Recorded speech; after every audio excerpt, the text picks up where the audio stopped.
తెలంగాణ రాష్ట్రాన్ని ప్రపంచ స్థాయిలో అగ్రస్థానంలో నిలిపేందుకు ముఖ్యమంత్రి రేవంత్ రెడ్డి నాయకత్వంలో తెలంగాణ రైజింగ్ 2047 విజన్తో ప్రభుత్వం ముందుకు సాగుతోందని ప్రభుత్వ వైపు డాక్టర్ రామచంద్ర నాయక్ అన్నారు. తెలంగాణ రాష్ట్ర అవతరణ దినోత్సవం సందర్భంగా మహబూబాబాద్ జిల్లా కేంద్రంలోని అమరవీరుల స్తూపం వద్ద జిల్లా కలెక్టర్ స్నేహ సబరీష్, జిల్లా ఎస్పీ సబరీష్లతో కలిసి అమరవీరులకు నివాళులర్పించారు. అలాగే మహబూబాబాద్ కలెక్టరేట్ లో జాతీయ పతాకాన్ని ఎగురవేసి పోలీస్ గౌరవ వందనాన్ని స్వీకరించారు. ఈ సందర్భంగా మాట్లాడుతూ పేదల సంక్షేమం, సమగ్ర పాలసీల రూపకల్పన, ప్రపంచ స్థాయి ఇన్ఫ్రా డెవలప్మెంట్, పారదర్శక సుపరిపాలన లక్ష్యాలకు ప్రాధాన్యతనిస్తున్నామని అన్నారు. నాయకత్వంలో తెలంగాణ రైజింగ్ 2047 విజన్తో ప్రజాప్రభుత్వం ముందుకు సాగుతోంది.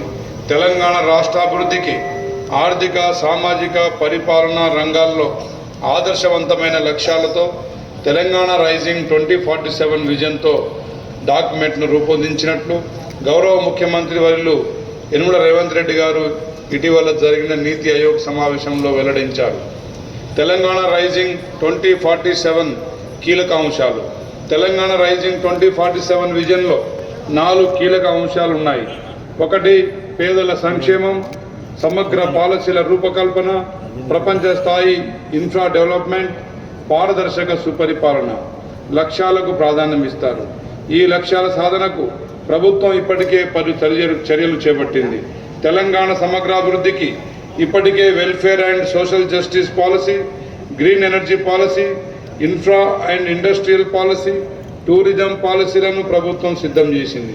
ప్రజాపాలన ప్రగతి ప్రణాళిక 99 రోజుల యాక్షన్ ప్లాన్ ఏప్రిల్ 2 నుంచి జూన్ 12 వరకు గ్రామ స్థాయి నుండి రాష్ట్ర స్థాయి వరకు క్షేత్రస్థాయిలో వివిధ శాఖలకు సంబంధించి కార్యక్రమాలు నిర్వహిస్తూ ప్రజల్లో శాఖల వారీగా పురోగతి సాధించిన అంశాలతో జిల్లా యంత్రాంగం ప్రజల ముందు ఉంచింది.